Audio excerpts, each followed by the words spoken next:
Hello guys, तो chapter number 4 आज start करने वाले हैं भाई इस वीडियो के अंदर, complex numbers and quadratic equation. तो भाई आपका बहुत ही ज्यादा स्वागत है मेरे यूट्यूब चैनल पे। और भाई चैनल को अभी तक सब्सक्राइब नहीं किया तो सब्सक्राइब जरूर कर लेना, ठीक है भाई। तो चैप्टर नंबर 4 आज की वीडियो में कुछ स्टार्ट करने वाले हैं। पार्ट नंबर 1 आपके लिए लेके आया हूं। तो इसके अंदर कुछ इंट्रोडक्टरी पार्ट करेंगे थोड़ा सा, ठीक है। इंट्रोडक्शन भी थोड़ा सा ही करेंगे क्योंकि इसका इंट्रोडक्शन थोड़ा सा पार्ट्स में चलेगा एंड देन उसके हिसाब से हम एग्जांपल्स भी करते चलेंगे। तो भाई कॉम्प्लेक्स नंबर जैसे नाम से ही पता चल रहा है, तो ये जो है रियल नंबर से कुछ अलग है। अब रियल नंबर तो भाई आपको पता ही है, एक दुनिया है पूरी जिसके अंदर इंटीजर्स, नेचुरल नंबर्स और आपके whole numbers, rational numbers, irrational numbers, ये सब आते हैं। लेकिन ये कॉम्प्लेक्स वर्ड आपने कहां पढ़ा?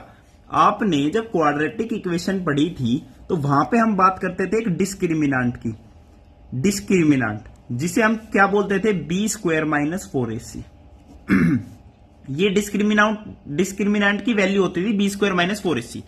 तो हम बोलते थे डिस्क्रिमिनांट अगर 0 होगा तो हम क्या बोल सकते हैं, इक्वल रूट्स हैं। अगर डिस्क्रिमिनांट ग्रेटर देन 0 होगा तो रियल एंड डिस्टिंक्ट रूट है। रियल एंड डिस्टिंक्ट यानी अलग अलग रूट्स हैं, सेम इक्वल नहीं है। लेकिन जब डिस्क्रिमिनांट लेस देन 0 हो जाएगा तो यहां पे हम बोल देते थे क्या, इमेजिनरी रूट्स। तो जो इमेजिनरी रूट्स हम बोलते थे उसका मतलब क्या था कि वो कॉम्प्लेक्स रूट्स है, यानी जो रूट्स है उनकी जो वैल्यू है वो कॉम्प्लेक्स नंबर्स है। The roots are complex numbers, ठीक है। अब भाई जब डिस्क्रिमिनांट लेस देन 0 हो गया तो आपको एक एग्जांपल देता हूं। जैसे आपके पास एक इक्वेशन है x square plus 1 is equals to 0। आप क्या करोगे, x square is equals to -1। अब किसी का स्क्वायर -1 हो सकता है, रियल नंबर्स में तो नहीं हो सकता। हाँ, इसके इमेजिनरी रूट्स हैं तो कॉम्प्लेक्स नंबर्स में ऑब्वियसली हो सकता है। तो यहां पे इंट्रोड्यूस होता है आपका क्या, आयोटा। आयोटा को रिप्रेजेंट करते हैं आई से, और आयोटा की जो वैल्यू होती है वो होती है रूट अंडर -1।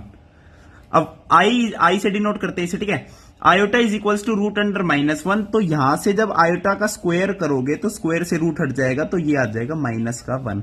अब देखो, x square is equals to -1, iota square is equals to -1। तो यहां पे एक्स की वैल्यू क्या आ जाएगी, आयोटा आ जाएगी।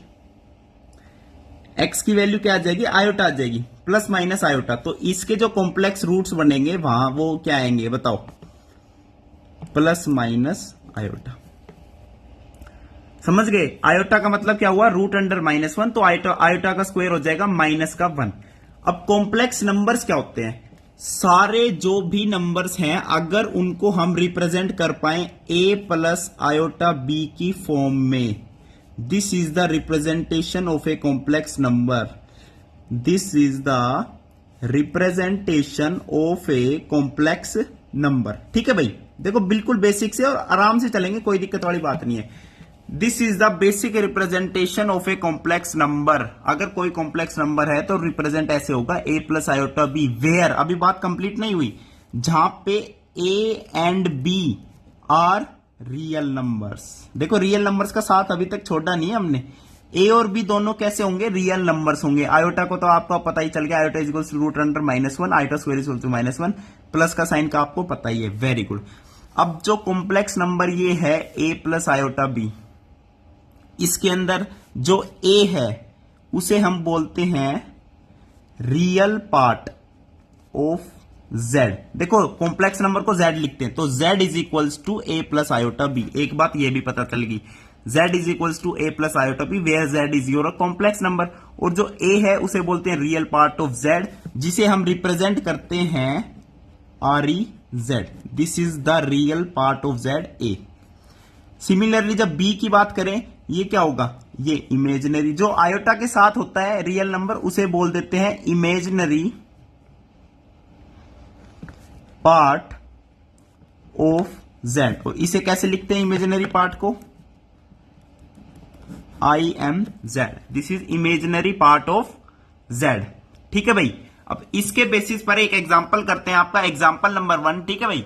और आज की वीडियो फिर इसमें खत्म करते हैं। देखो एग्जाम्पल नंबर 1 क्या है आपके एनसीईआरटी का। देखो पूरी थ्योरी अभी तक यही थी, तो जितनी थ्योरी पढ़ी उसके बेसिस पे एक एग्जाम्पल कर लेते हैं। नेक्स्ट वीडियो में नेक्स्ट आपका थ्योरी पढ़ लेंगे। तो आपको क्या दे रखा है, दो कॉम्प्लेक्स नंबर बराबर दे रखे हैं। हाँ, एक और बात बता देता हूं, देखो एक आपके पास है a प्लस आयोटा b, एक आपके पास है c प्लस आयोटा d। अगर कोई कह दे आपसे दोनों कॉम्प्लेक्स नंबर है, अगर कोई बोल दे दोनों इक्वल है, अगर दोनों इक्वल है तो इसका मतलब क्या है, अगर दो कॉम्प्लेक्स नंबर इक्वल है तो उनके रियल पार्ट इक्वल होंगे आपस में और इमेजिनरी पार्ट भी आपस में इक्वल होंगे। अब रियल पार्ट क्या है, ए और सी है, तो आप बोल सकते हो कि ए बराबर सी, एक तो बात ये बोल सकते हो। सेकंड बात बोल सकते हो इमेजिनरी पार्ट जो आयोटा के साथ है बी एंड डी, तो आप बोल सकते हो बी बराबर डी, बी बराबर डी। ठीक है भाई, क्या बोल सकते हो आप, बी बराबर डी। ओके, तो अपना अब करते हैं एग्जांपल नंबर 1। एग्जांपल नंबर 1 क्या कह रहा है, देखो एग्जांपल नंबर 1 में कह रहा है आपको 4x प्लस आयोटा के साथ दे दिया 3x minus y is equals to 3 plus iota के साथ दे दिया माइनस का 6। अब दोनों इमेज कॉम्प्लेक्स नंबर है, दोनों के इक्वल दे रखा है, देख रहे हो। अब मैंने बोला जब भी दो कॉम्प्लेक्स नंबर इक्वल होंगे तो उनके रियल पार्ट्स आपस में इक्वल होंगे एंड इमेजिनरी पार्ट भी आपस में इक्वल होंगे। अब रियल पार्ट कौन सा होगा, ये 4x, इसमें कौन सा है 3, तो यहां से बोल सकता हूं 4x इज इक्वल्स टू 3, तो this implies x is equals to 3/4। इस क्वेश्चन में x और y की वैल्यू बतानी है, x इज इक्वल्स टू 3/4 आ गया। अब सिमिलरली जो आयोटा के साथ नंबर है वो क्या है, इमेजिनरी नंबर है, उनको भी क्या करेंगे, आपस में इक्वल करेंगे। 3x minus y is equals to minus का 6। अब x की वैल्यू 3/4 है, तो ये कितनी हो जाएगी 9/4, माइनस 6 इधर आके प्लस 6 हो जाएगा, y उधर जाके प्लस का हो जाएगा। ठीक है, तो y इज इक्वल्स टू 6 चौको 24 जमा 9 कितना 33/4, तो y की वैल्यू कितनी आ जाएगी 33/4, x की वैल्यू आ जाएगी 3/4।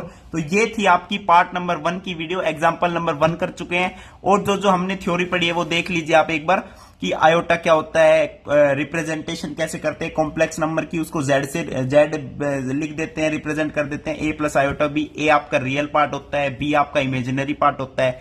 ओके गाइज, तो ये आपकी थी कुछ थ्योरी, कुछ इंट्रोडक्शन पार्ट। वीडियो देखने के लिए बहुत बहुत धन्यवाद, थैंक यू, नमस्कार।